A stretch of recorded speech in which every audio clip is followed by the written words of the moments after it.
This is Closereads, a philosophy podcast with Mark and Wes. I'm Wes Alwan. And I'm Mark Linsenmeyer. It's time for a new reading. You had found this essay by Felix Guattari, Everybody Wants to be a Fascist. It's a 1973 lecture. You said you had not read it. How did you even run across this? I heard about it on a podcast called Acid Horizon, which is like this Marxist or socialist podcast, which is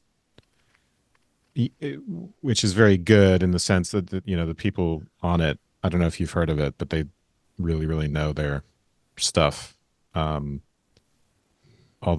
it can become, it's partisan to the ideas at stake and the verbiage. They lay it on thick, but they do know their stuff. So anyway, I thought be interesting to try this out. I didn't look at it. I knew that you kind of have an interest, right, in Guattari. More so in Deleuze. I mean, I've read a little Deleuze by himself, but mostly the Deleuze and Guattari together, the one that we did, What is Philosophy? And I had spent a little time with A Thousand Plateaus. Is that the name of the book? I believe. And those are interesting. We should definitely do some more Deleuze. Guattari, my understanding is he was the Lacanian therapist, that Deleuze is the philosopher in the group, but I don't know anything about how they work together. And I've certainly never read anything by Guattari by himself. So this is interesting. I did look into the first couple pages, and yes, of course, he's talking about psychoanalysis right away. So hopefully this will be, you will be an apt interpreter of this. We have not, right, on Partially Examined Life, we just finally have done a real treatment of Marx. Though frankly, I listened to our really old one, and I think that was pretty comprehensive too. I think that was, it didn't cover all the same ideas, but it got enough of the foundation. And we've done some Lacan on the show. Have we actually done anything where they were explicitly brought together? I mean, we've certainly done Judith Butler and people who are aware of both of these traditions. But I know, like in Zizek, for instance, like that's a prime synthesis between the two. And maybe the Deleuze-Guattari is another example of that.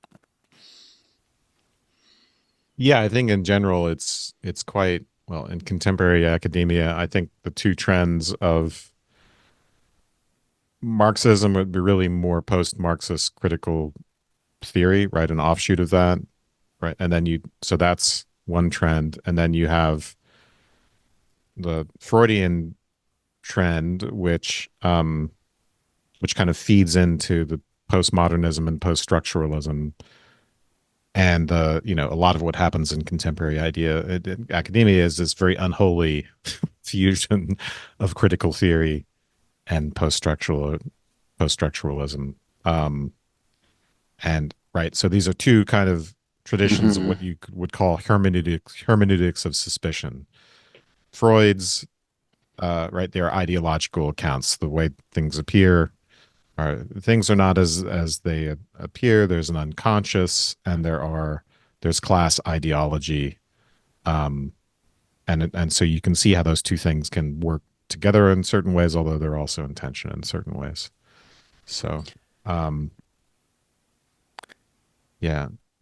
Another fellow that we have not gotten to yet, Marcuse, wrote.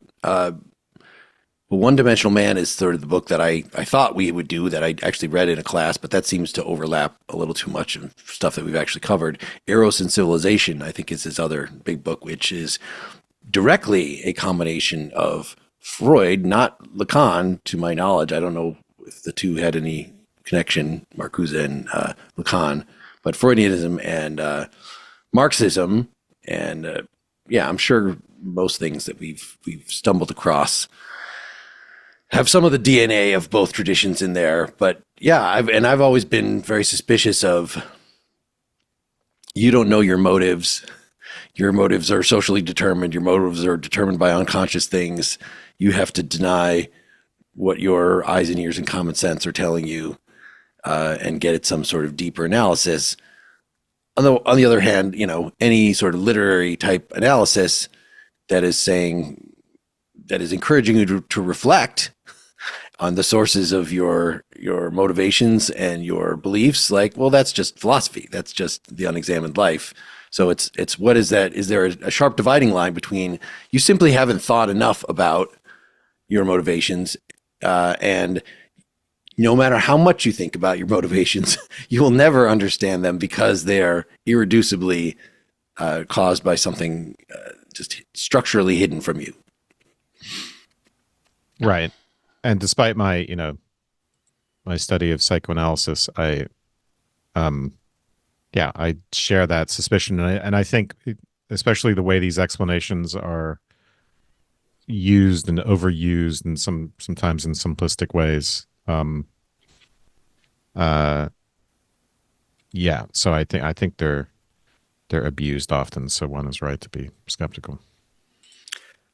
All right, let's get into it. We will send folks there's many versions of this online, but we'll send the link to the one that we're using. Should be in the show notes here. It's 22 pages long. Unless we hate it, seems like we could get through this in a few sessions if we want to get through it in full. All right. We'll see how comprehensible it is. Yep. All right. I have chosen to discuss fascism for several reasons. Because it is a real political problem and not a purely theoretical consideration, and because I think it is a key theme to use in approaching the question of desire in the social realm.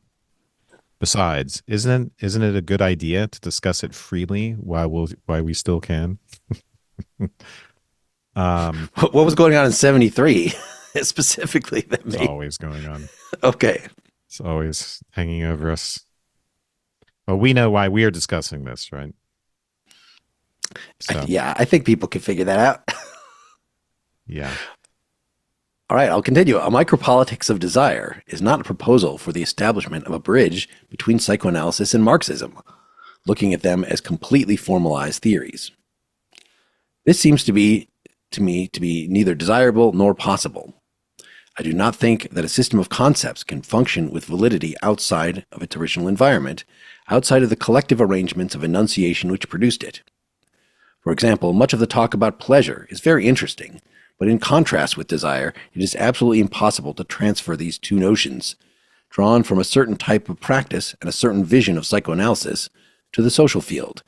In no way do they help us grasp the functioning of the libido in, for instance, a fascist situation.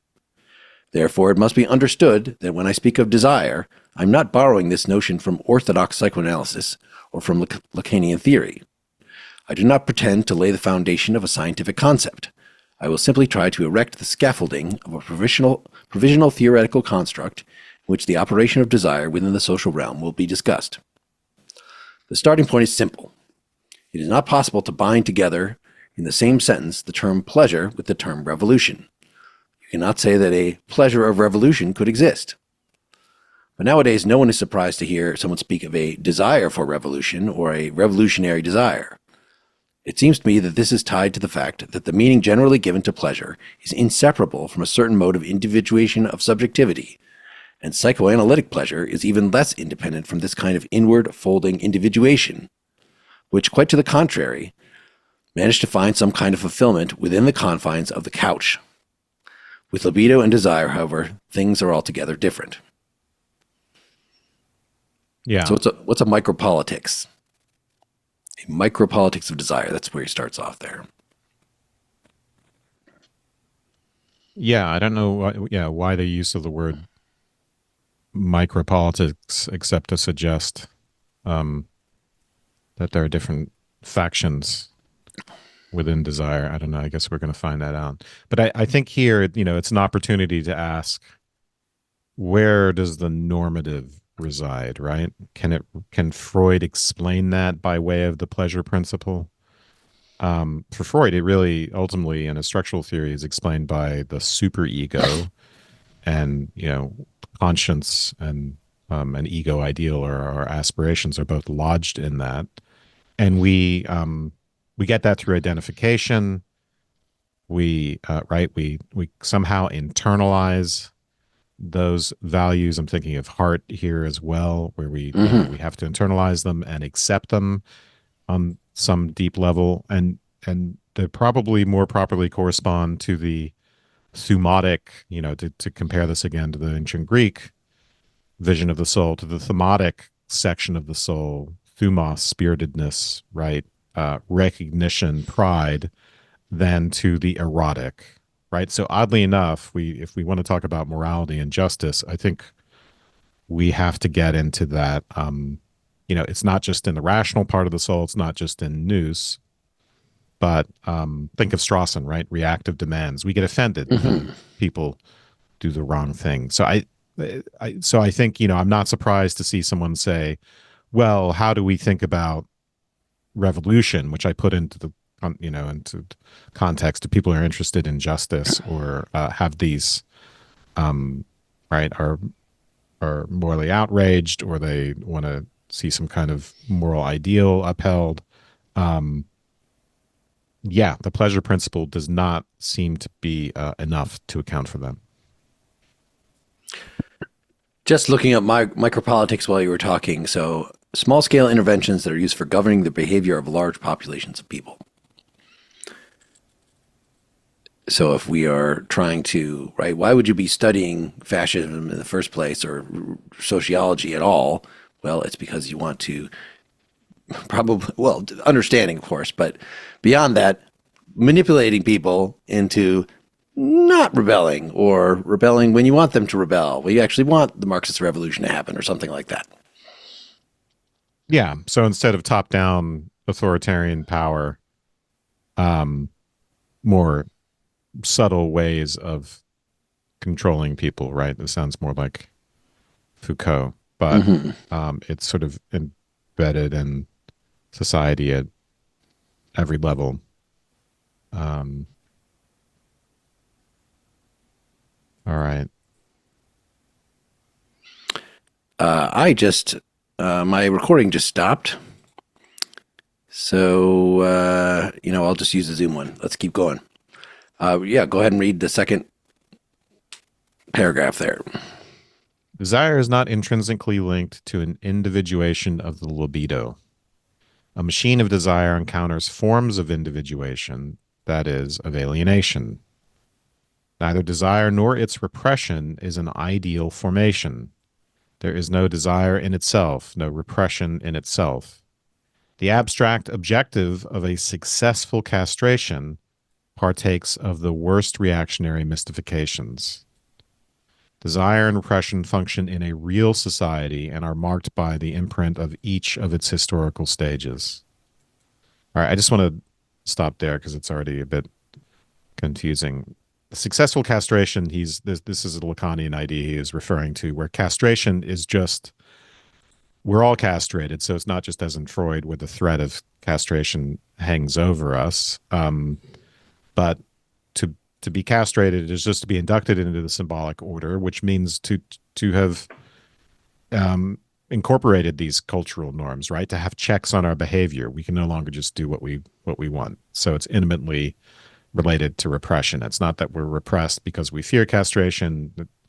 We have been psychologically castrated in itself. So I don't, but what does he mean by it partakes in the worst reactionary mystifications? Maybe he can say that right, if the objective is successful castration, then the objective is incorporation, um, or it means acceptance of the norms of the society, right? Which could be very reactionary in the sense of that it's conservative, or um, uh, it works against deviance or deviation.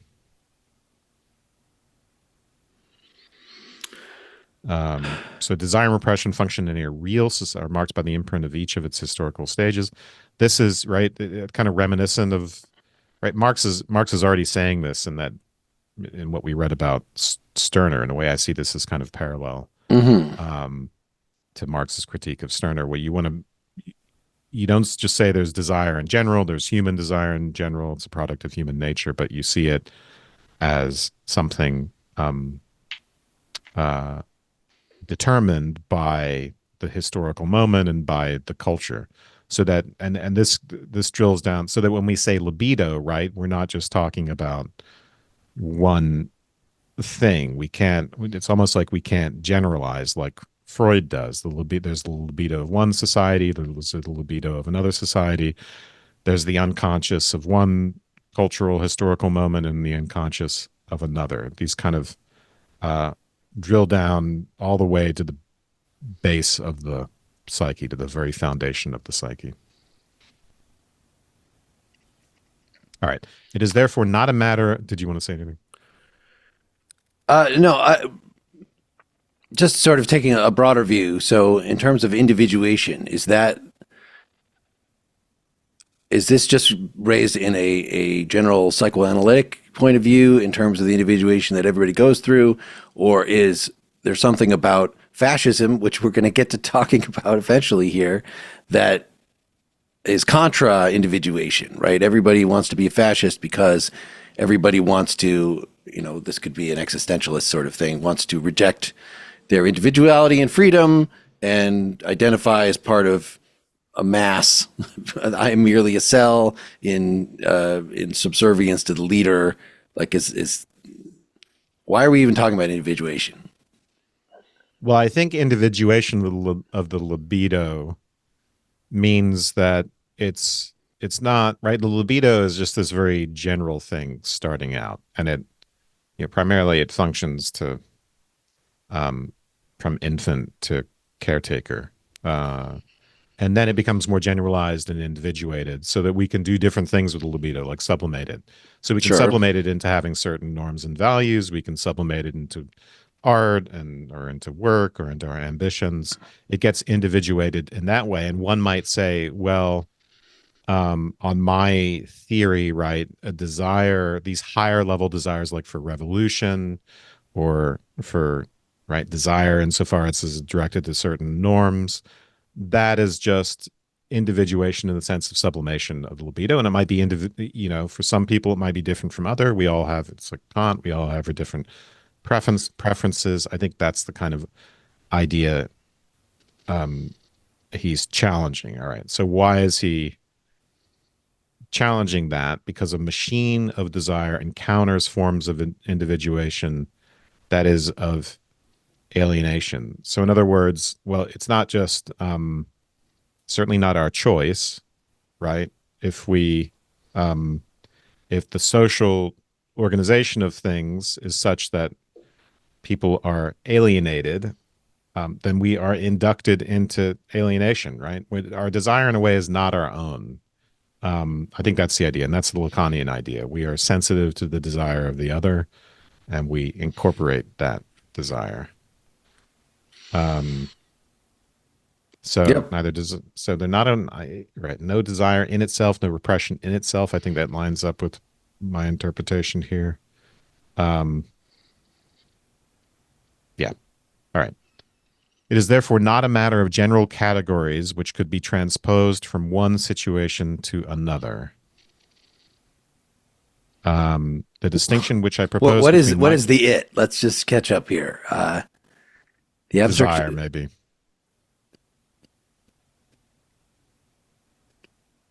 or desire and repression function in real society and are marked by the imprint of each of its historical stages. Okay, so this just sounds like a sort of Marxist thing of if you are a Freudian who is saying the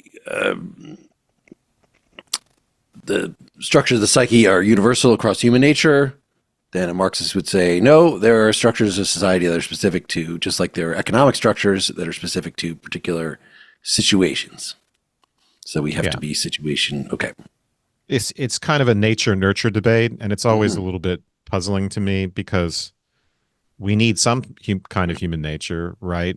If we're receptive to cultural influence, we need to say what those receptors are, so to speak.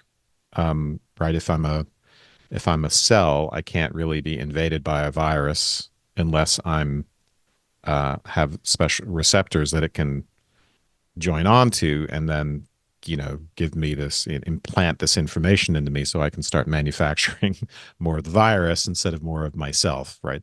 So similarly, at a social level, we have to be there. There has to be a biological basis and a natural basis to our receptivity to this sort of influence. So I would say to someone, like um, Guattari, that that there has to, there's got to be some general category of receptivity. Yep. But he might, what he might say in response is just that, well, often it's too specific, right?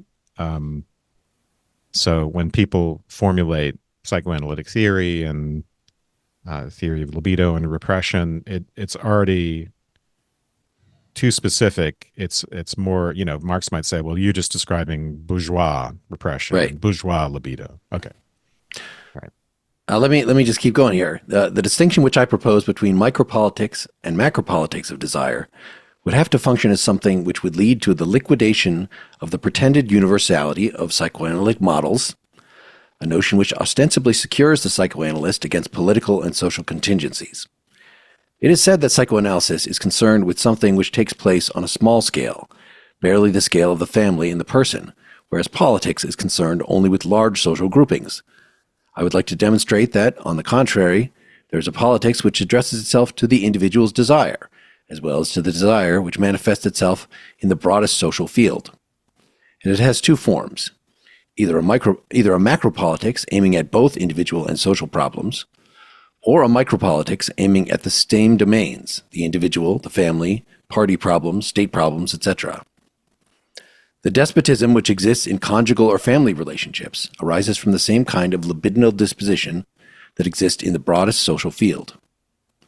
Inversely, it is by no means absurd to approach a number of large-scale social problems, for example, the problems of bureaucratism and fascism, in the light of a micropolitics of desire. The problem, therefore, is not to put up bridges between already fully constituted and fully delimited domains, but to put in place new theoretical and practical machines capable of sweeping away the old stratifications and of establishing the conditions for a new exercise of desire. In that case, it is no longer a simple question of describing pre-existing social objects, but one of engaging in a political struggle against all machines of the dominant power, whether it be the power of the bourgeois state, the power of any kind of bureaucracy, the power of academia, familial power, phallocratic power in the male-female relationships, or even the repressive power of the superego over the individual. Yeah. All right. So we're getting an idea here. Micropolitics is, so we something that occurs at the, well, I think the level of the family is probably the easiest to understand here. State problems, family, party problems. So we're talking about these different sorts of groupings within a society, but the example that he uses is the despotism involved in husband-wife relations or family relations, right? So there are power dynamics there. There's even the parent-child relation. Of course, there's an obvious power dynamic. And I don't know if your teenagers ever called you a fascist, but that's why I didn't have any teenagers. No, never. You raised good, obedient kids. It was an invisible fascism. But anyway, so large-scale social problems in light of, so, bureaucratism and fascism. So I guess that's more of something that happens at the level of macropolitics. We can look at that in terms of the psychology of these smaller units like the family. Yeah, this is all reminding me when I took my intro to sociology course in college. I think it was freshman year, maybe sophomore year, but I just felt like I didn't understand why sociology would be a separate thing from psychology, because it just seems like if you want to see why people would rebel, then you just sort of look on the average. Obviously, we're averaging over a number of people. Are people unsatisfied with the current government? Do they have enough efficacy? Do they have enough belief in their power to make things change that they would bother to rebel or protest or do anything else like that? And I just didn't see the point in sort of a something that would just completely abstract from that. That when we did our Durkheim on suicide episode, and Durkheim was one of the figures that I was introduced to in that class, was you can do these instead of just sort of, well, I think that on an individual level, people, would be unsatisfied with it. You just look at correlations, you look at data, you look at incentives. You're not actually trying to understand psychology. You're trying to back off and just sort of, what are the conditions I can set in place? What are the environment? So it is more like Karl Marx, right? Who's not so concerned with the psychology of the individual bourgeois or the individual worker, but like, let's just set the pieces in place, and then this is how the masses of people will act, just like how would water run down through channels. So we can engage in social manipulation by changing things like that. And it seems like this is an attempt, and I'm sure you get this all the way back to Freud, to counter that, to say, no, psychology is actually still useful on this, not the least because these massive political things are a result of, right? If you want to determine whether somebody feels like they can rebel, one of the ways that you would do that is look at the dynamics within a family, within a marriage, how much do the kids respect their elders? Or is it once the first kid calls their parents a fascist, then maybe that becomes a more acceptable thing, and you could, not to. So this at least, do we understand what this essay is trying to do yet? Is it trying to understand the politics, or is it trying to say this is a legitimate model for explaining people's behavior in political matters? Yeah, I don't know. The at the end of this paragraph, he says something that's very reminiscent of Marxist theses on Feuerbach, famously, right? Philosophers have only hitherto interpreted the world in various ways. The point is to change it. Here, the way he's formulating this, no longer a simple question of describing pre-existing social objects, but one of engaging in a political struggle against all machines of dominant power.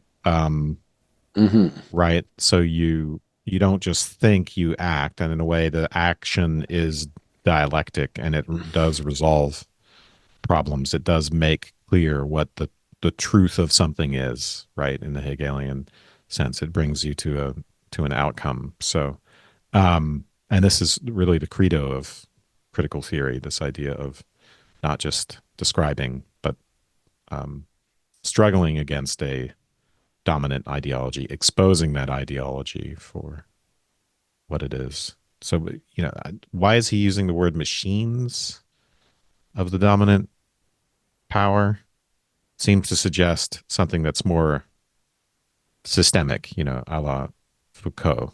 It's not just particular actors with their intentions, but it's these systemic features of social entities. Right. At the beginning of the paragraph is that a machine of desire encounters forms of individuation, that is, of alienation. So I had read that initially as still talking about sort of within the head, but perhaps a machine of desire is more likely to be a social situation, though of course those get internalized. So maybe you could, by metaphor, talk about a machine of desire as some fascist attitude, some domination by your own superego. Yeah, no, that's a good point. Yeah. The machines of the dominant power, yeah, that may have something to do with an attitude. So the kind of norms that right, what you struggle against, the dominant power rules by way of norms, in a sense. What are people willing to accept? That's how power works. It's not that just you're running around with a gun, again, a la Hard, right? Saying, do this or I'm going to shoot you. You need people to behave in certain ways by virtue of, there is fear, of course, but there's also acceptance. People believing in fascism, for instance, or believing in the leader or the leader's goals. Or so at the end of this, it's okay. The power of bourgeois state, academia, family. This sounds like Marx's 1844 manuscripts, right? We're gonna even overcome the well, he goes so far that he drills as far down as the superego. We're going to liberate ourselves from the superego. Well, yes, and it says right before that. So the problem is therefore to put in place new theoretical and practical machines capable of sweeping away the old stratifications and establishing the conditions for a new exercise of desire.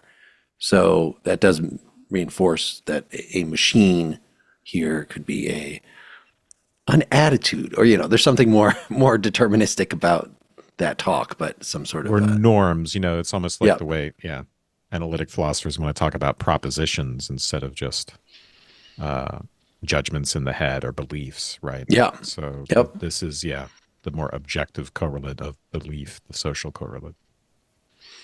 All right. Whose turn is it? I think I read all that stuff, but I could be wrong. All right. 3 methods of approach to these questions can be schematized.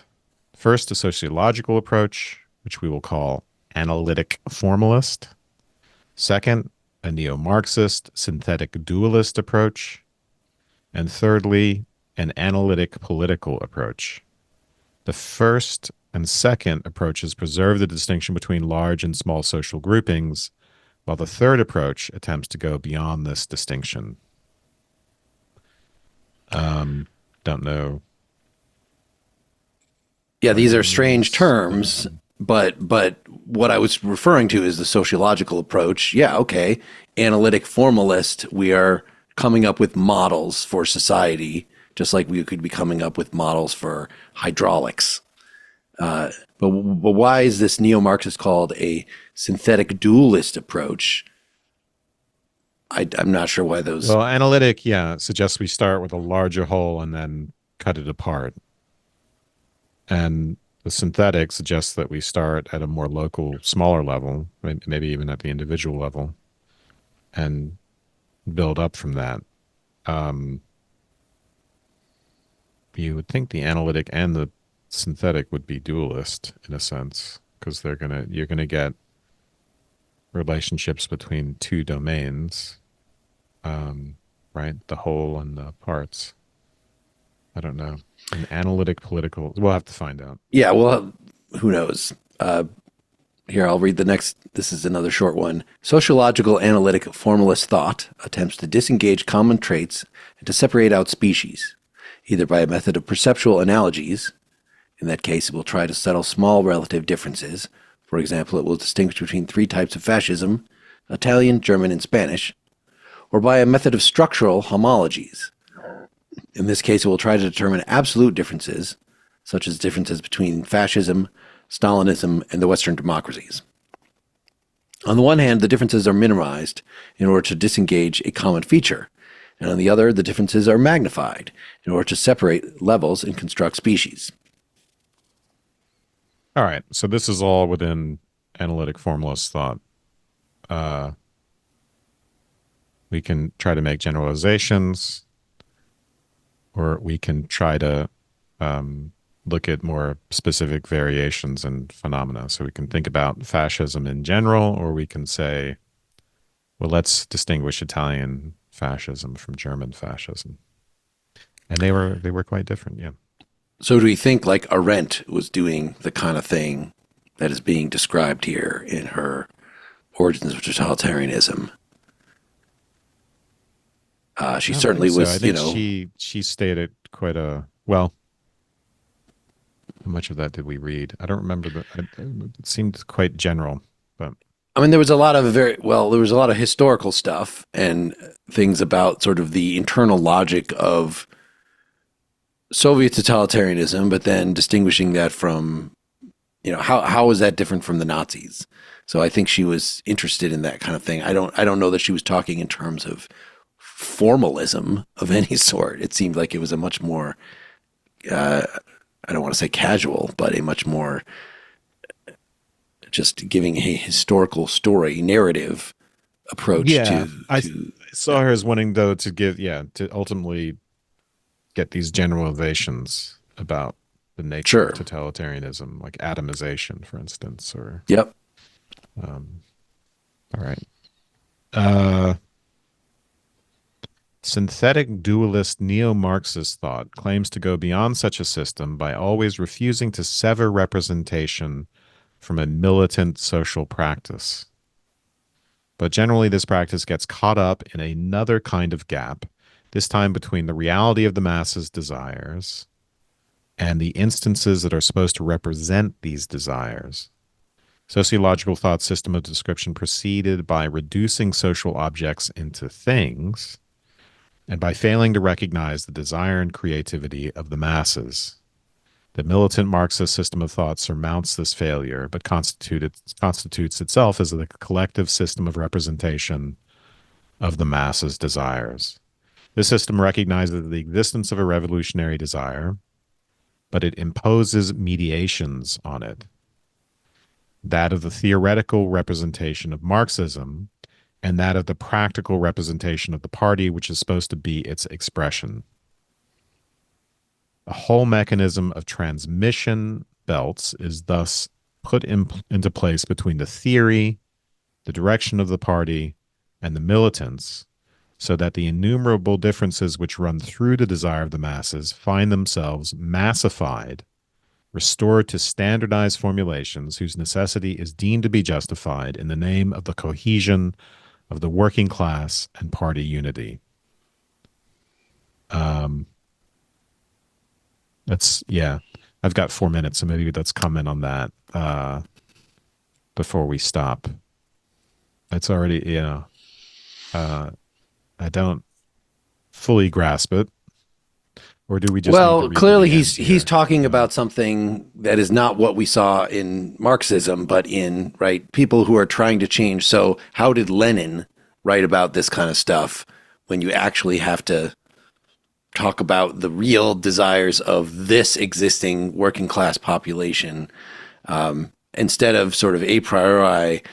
Well, eventually, they will be driven to, because I think Marx himself is more of the sociological thing where you can say eventually the systems are going to be such that it'll boil over again, just like you're doing chemistry, predictive chemistry. Whereas if you're dealing in real time with the actual population that you're governing over or that you're trying to influence, that seems a different kind of thing. Recognize the existence of revolutionary desire, sure, but imposes mediations on it. So how do we teach them Marxism?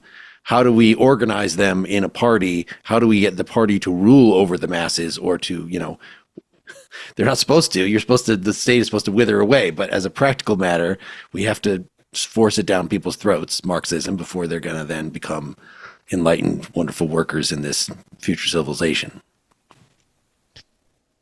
All right, so we had to stop for a minute for scheduling reasons. We're in the middle of page 4 here. In fact, it is no accident if this neo-Marxist method of thought and action is swamped in bureaucratic practices. This owing to the fact that it has never really disengaged its pseudo-dialectic from an obdurate dualism between representation and reality, between the caste who holds the passwords and the masses who are heard alphabetizing and catechizing like good children. Neo-Marxist thought contaminates by its reductive dualism, its conception of the class struggle, its schematic opposition between the city and the country, its international alliances, its politics of, quote, the peace camp and the war camp, unquote, etc. The true terms of each of these oppositions always revolve around a third object, which, though a third, still does not constitute a dialectical synthesis. This third object is essentially the state, the power of the state, and the party which is a candidate for the taking of that power. Any partial struggle must be brought back to the transcendent third objects. Everything must be given its meaning by them, even when real history reveals them for what they are, namely lures just like the phallic object of the triangular Oedipal relationship. In addition, it could be said that this dualism and its transcendent object constitute the nucleus of the militant Oedipus, which must be confronted by a political analysis. Um, Boy, all right. So we have switched from the impotence of the system, just going back, of a system of yep. mental representation to the impotence of a system of social representativity. Um,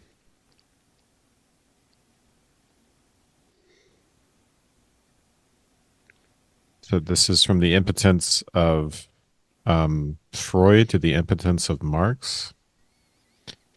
Is that the idea? So neo-Marxist method of thought is swamped in bureaucratic practices. Right. Again, because they are concerned with not understanding the world, but making a difference in it concretely.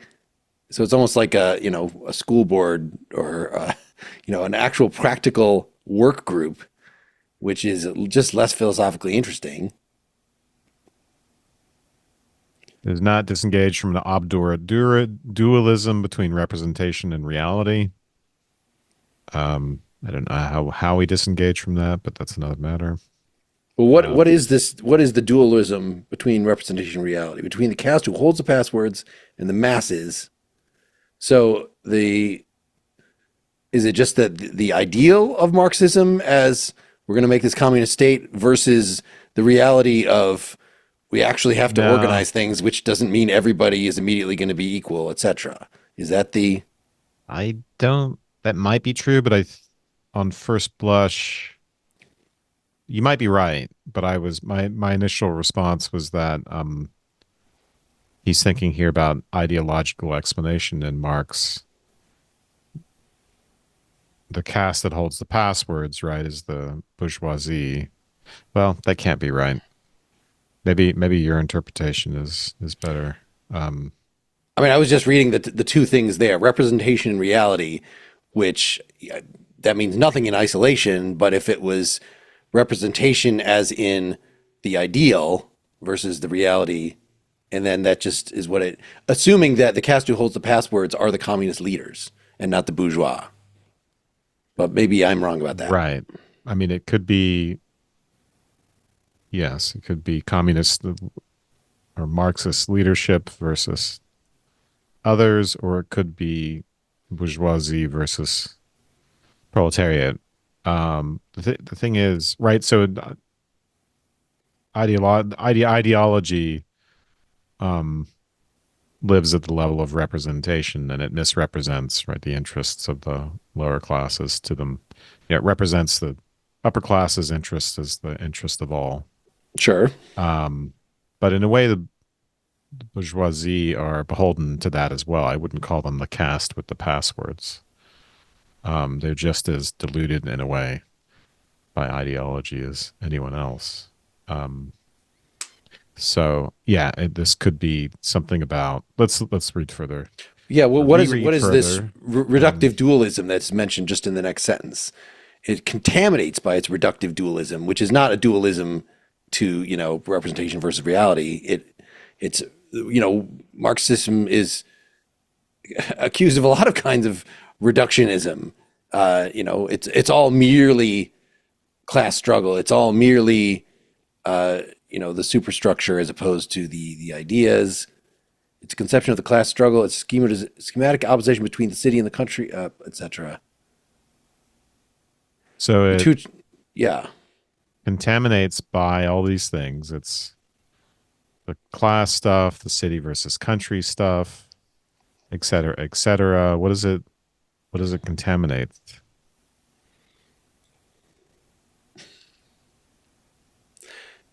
He doesn't give us an object of contaminates in this sentence. Um, I mean, maybe we okay. need to look back to again the what are the three types of thought? There was sociological, analytic, formalist thought versus synthetic, dualist, neo-Marxist thought. And we still, yeah, right. It's dualist is right in the title, and nor do we really know why it's synthetic, despite all this description, right? Yeah. Why is it dualist? Do we know that yet? Supposedly, this whole page has been explaining Um, that. there's a gap. So the dualism is the gap between the reality of the masses' desires and the instances that are supposed to represent them. So, Maybe. right before that, the existence of the revolutionary desire, but imposes mediations on it. The theoretical representation of Marxism, blah blah blah. So maybe that's the dualism is the real. Yeah, it's what the masses actually want, and this the noble lie, basically, right? The things that communist leaders have to do to manipulate them. Right. It's just a Okay. Yeah. I mean, guess. I think you're, yeah, you're getting at the kernel of it here, which is, yeah, this system recognizes the existence of a revolutionary desire, but it imposes mediations on it that of a theoretical representation of Marxism. So it, and of, and that of the practical representation of the party, which is supposed to be its expression. Um, so yeah, that seems like those mediations are necessary, right? It's just a dualism between the represented and those who represent them. So there are, yeah, there are people who are supposed to represent the revolutionary desires of the masses and make it happen. I mean, you know, and this was a kind of a problem for Marx and within and for Marxists, the fact that right who are the Marxists? They're generally the leadership is people from bourgeoisie, right? Like Marx himself. It's not like the proletarians are taking charge. I think that's the dualism he's talking about here. Um, and so I think, yeah, that's the whole mechanism. I'm sorry to back up, but I It's haven't fine understood this because yet. this Oh, is very. I didn't. It almost makes me just want to say, this is the part where he's just bashing on his contemporaries, and these are very dated, early '70s sorts of quibbles that he's having with, and he's not explaining who he's really arguing against, and so I don't have to care about any of it. But I feel like that is too dismissive. Like, why even read it if that's the case? So, it's like putting together a puzzle. Yeah.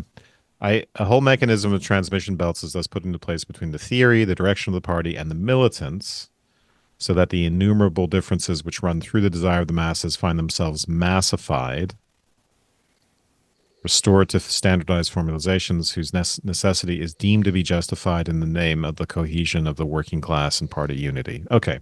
So, yeah, so you have a bunch of diversity and diverse interests and desires, and it all gets lumped together in practice. But this, to me, this is just a necessary part of politics. Um, so then the social representativity, the impotence of that. Yeah, he's talking about the problem of political representation in general, as far as I can tell, mm-hmm. um, which is that the few must represent the will of the many, whether it's in a Congress or parliamentary system or Communist Party or whatever. Um, Do you get the whole well, end part about the third object being the state? Because first we're trying to figure out what the dualism is, but then he says right before that, it contaminates by its reductive dualism, comma, its conception of the class struggle, its schematic opposition between city and country, blah blah blah, peace camp from war camp. The two terms of each of these oppositions always revolve around a third object. So it sounds like the oppositions are the dualism, but more straightforwardly, no, it's dualism is one of the bad things, but also these sort of cliches, many of which take the forms of a different dualism, city versus country. But like we haven't been talking about city versus country in most of this, unless that is supposed to be some permutation on the ruled versus the rulers, right? yeah, I mean, I guess Cities. the fundamental dualism. Well, the dualism we were talking about was that between the represented and those who Hmm. represent them, and Yeah. that could be at a political level or it could be at the level of theory. I think, right? So the theoreticians versus the average Yes. person who's gonna, yeah. apparently reap the benefits of Marxist theory. But here, the dualism seems to be between, yeah, peace camp and war camp. I mean, ultimately between bourgeoisie and proletariat. So that's a different kind of dualism, if that's what he's invoking here. Like the reductive dualism. I mean, is he saying that this dualism contaminates class struggle? I mean, maybe these other things are the objects of contaminate, um, rather than right. You see the I mean, ambiguity. that would be an interesting way of reading the structure of that sentence. I like the idea. Um, so the two terms of these oppositions always revolve around a third object, which is the state, the power of the state. And that Any must be, partial it struggle must must give be brought back meaning. to these transcendent third objects. So class struggle must be brought back to the state, must be given meaning by the state. Um, I mean, in a literal sense, yes, because this is not, that we're talking about communist, a Catholic sort of communism, where there's a central, priestly class, the Pope essentially, except it's the Communist Party that is determining how to interpret these things, right? Is massifying, as opposed to a what communism is now among Americans at least, which is very much, well, it's just a philosophy that individuals might have and that they might, preach to others, and they read independently, and nobody's telling, there's no central party that is dictating to all of them, this is how you have to think, and you're a heretic if you violate this. um, So that would be the state determining the meaning of these things, is what I'm saying. yeah. Well, he's calling the state the phallic object of the triangular Oedipal relationship. So it's a lure. And the idea there is that, right, so we're castrated because we're inducted into the symbolic order. We are, in that sense, that psychological sense, social sense, castrated, and we have a lack. It's kind of the same sort as, Beauvoir posited. We're looking for completion. We're looking to get the phallus back, so to speak, and at a psychological level, which is another way of saying we want power. Um, so it's meant metaphorically, and power resides in others, in parents, society, authority figures, and in Lacanian theory, right, the child thinks the mother has the phallus in a way, and then comes to realize that it's mediated by the name of the father, which is to say the law. It's part of the symbolic order. Um, but in any case, right? Yeah. So you're looking for something in a sense that you're being lured by. I don't really understand its application here to the state. How is this idea of the state as a third object luring us? Because the phallic object in a way is something we can't have. It's something that we have irretrievably lost, right? It's like alienation in consciousness for Hegel. We don't, we're not going to go back to a state of unmediated contact with the external world, with what is other. So I don't. Yeah. So is it just a Yeah. tortured metaphor?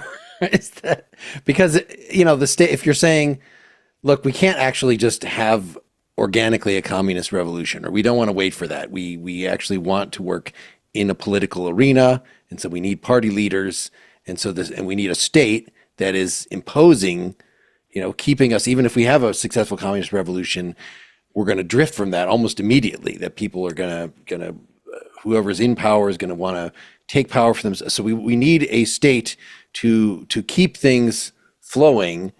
I don't know. That almost sounds like the way that I'm sketching this. It's not the actual state, but it's sort of a regulative ideal that should be. So that sounds like it is sort of unattainable in a way, that it is the thing that would float above and give meaning to the actual actions of the party leaders, which are equivalent, right, to the actual state, right, the actual Yeah, I state mean, this is apparatus, the and then the idealized citizenry or the actual citizenry. yeah. I mean, I think it sounds like in the same way that the problem of representation, right, the will of the people has to be reflected in Yeah, the actions of a few. The state, um, right, the revolutionary struggle must ultimately make use of the state, um, and one might, unless one's an anarchist, which is, I think, probably the ideal yeah. for Marxism in a sense is if you could just dispatch with the state altogether, because as we've seen historically, once the state has to perform the function of an ongoing revolution, it devolves into authoritarianism. Um, right? It's kind of contradictory, right? To say, oh, here we are, a revolutionary Marxists, and now we control the state, and we're in a state of permanent revolution, maybe. Uh, Although I guess that was Trotsky. I'm not sure if they would say that. But anyway, So maybe the sure dialectic that what a they're shooting Stalinist would for, say, but yeah. it's not the Sorry? actual party leaders, it's the intellectuals, right? It's Marx himself, it's Lenin, as qua philosopher, and then the populace that they're trying to rouse, the workers, the proletarian, and then you would think that then the synthesis is, well, we give rise to a revolution, which gives rise to a communist state. So this should be the magical synthesis of the two, because it has the will of the people, but it also has the ideas of the intelligentsia. But of course, it never works out, as he's pointing out, as an actual dialectical synthesis. The state just becomes its own object that actually screws everything up, right? Because I don't know if this is at least something that would make sense to me, whether it's a good reading of this or not. Right. All right. Let's I'll just read a keep little bit of going. the next Yeah, paragraph, but we're almost out of time. I'm yeah. not going to read the whole paragraph. In fact, this analysis refuses to maintain the disjunction between large social groupings and individual problems, family problems, academic problems, professional problems, etc. This analysis will no longer concern itself with mechanically chipping the problematic of concrete situations down to a simple alternative of classes or camps. It will no longer pretend to find all the answers in the action of a unique revolutionary party, standing as a central depository of theoretical and practical truth. Therefore, a micropolitics of desire would no longer present itself as representing the masses and as interpreting their struggles, which does not mean that it would condemn a priori all party action, all idea of party line, of program, or even of centralism, but it would endeavor to locate and relativize this party action in terms of an analytic micropolitics which, at every turn, would stand in opposition to the Manichaean dualism that presently contaminates the revolutionary movements. It would no longer seek support from a transcendent object in order to provide itself with security. It would no longer center itself on a unique object, the power of the state, which could only be conquered by a representative party acting in lieu and instead of the masses, but rather it would center on a multiplicity of objectives within the immediate reach of the most diverse social groupings.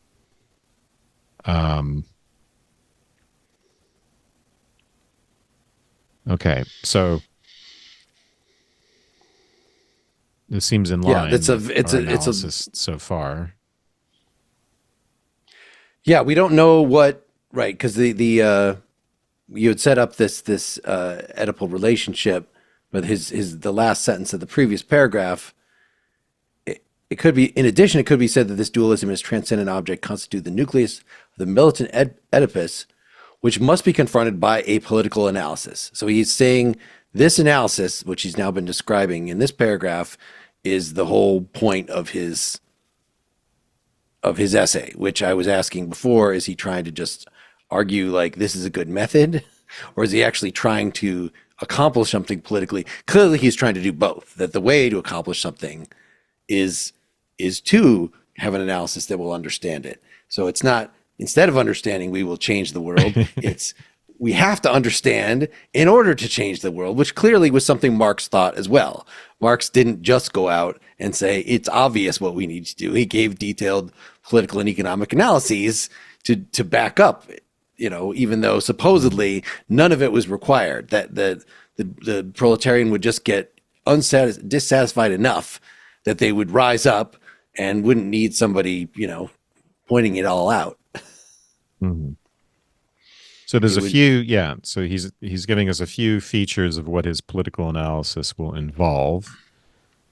And so on the one hand, it's not going to involve a reduction to these simple alternative or a simple alternative of classes or camps. And ultimately, I suppose it's not just a matter of class conflict, bourgeoisie versus proletariat, and then the need to control the means of the production and the state. Ultimately, it comes down to, it sounds more like it involves a need to address social aspects of this all the way down to the familial and individual level. Yep. So it's more in line with people who, right, want to change the culture in order to change society. It sounds like, right? So if you want to change systemic, if you want to alter race relations, for instance, you aren't just, on this type of theory working at the level of the state. You are working with the culture, you're working with social relations, and you have to do that by actively changing social relations. Now, of course, Marx thought that the social relations would change with the material conditions and with the class relations. And it seemed, I think he didn't say this, but, the implication would be that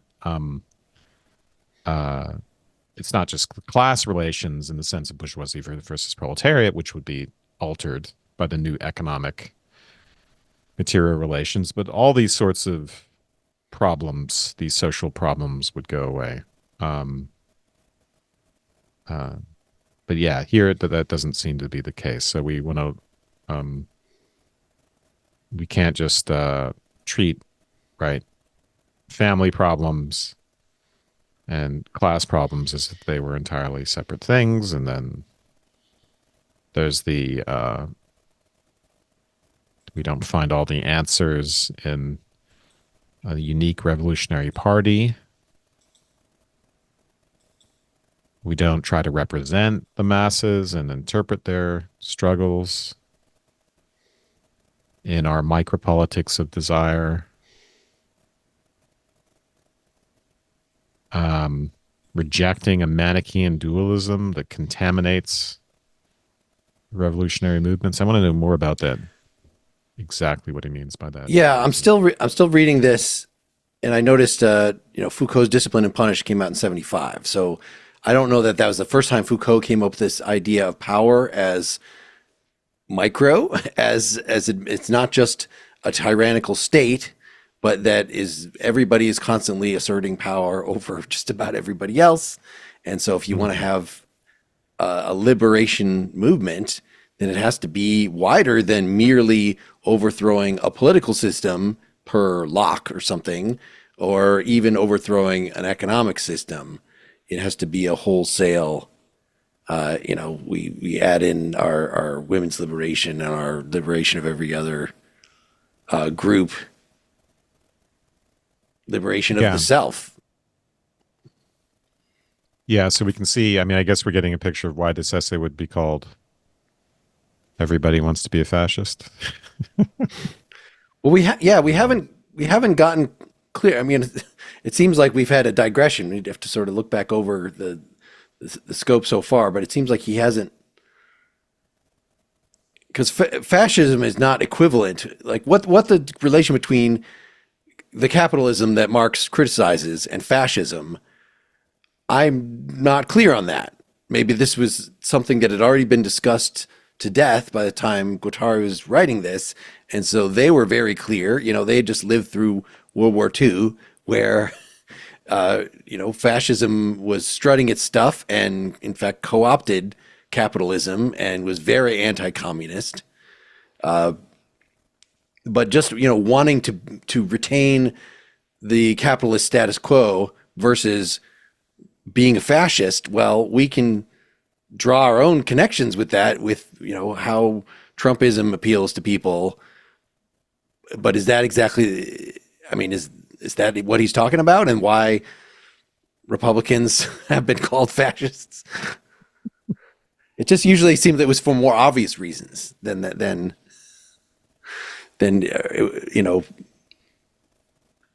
nothing that requires explanation, right? You're a fascist because you have an authoritarian personality and you're trying to get rid of homosexuality and anything else that seems deviant or individualistic, and trying to just summon up a mythical past. But that's not, so Republicans can be that without, and support of free market capitalism could be part of that, but it always seems like it's not quite the same thing, right? There are plenty of libertarians that want free market capitalism that want nothing to do with the Republican social program or any fascist. Yeah, although John Gantz, our friend John Gantz, wrote a interesting article drawing connections between libertarianism and fascism. He's been writing a lot about and thinking a lot about fascism, but yeah, which is not to say, of course, that all libertarians are fascists or anything like that. Far from it. If a right-wing anarchist should not be a fascist, right? If you're an anarchist. Well, yeah. I mean, see his. We can refer listeners to his most recent Substack article, John Gantz, but because I'm not going to be able to explain it right now. But anyway, I think we're out of time. Pick this up next time. Sure. Yeah. Thanks for listening. Hope you enjoy the series. We'll definitely have at least one more about this if it continues to seem so insular in a early 70s political environment or something. I don't know if we'll want to bother to read the whole article, but I think we can at least do one more, see what we get out of this. You will get that if you become a supporter at patreon.com/closereadsphilosophy. Hopefully this much will be enough for you, the public. If you're listening to this at closereadsphilosophy.com or through iTunes or whatnot, we hope if you are an Apple Podcasts and iTunes listener, you will leave us a nice rating or review, or should be able to leave one on Spotify or other places as well. Yeah, I guess that's about it. Thanks. Thank you.